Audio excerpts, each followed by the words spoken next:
Hello everyone, Assalamualaikum. Welcome back to Mr. Techfox. In this quick tutorial, I'm going to show you how you can find OBS Studio recordings after you hit record. A lot of people get confused after recording, but don't worry, I have got you covered. Let's go. But before doing it, I'm requesting you to hit that subscribe button and like this video.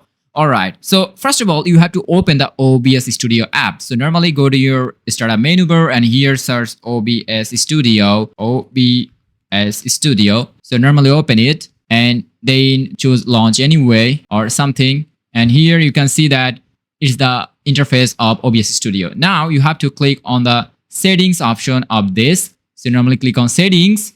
And if you click on this output section and here you will get the recording path. So this is our recording path. So normally click on this browse button and here you will get the path. Just normally click on it and right click on it to copy it.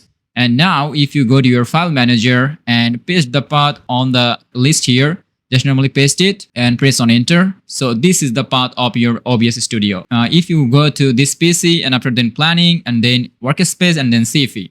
So normally I'm just following steps, this PC and after then planning and then workspace and then CP. So these are my OBS Studio videos. I mean, this is the location of OBS Studio. So thanks for watching. Now you know how to find the OBS Studio recording location. Thanks for watching. Allah Hafiz.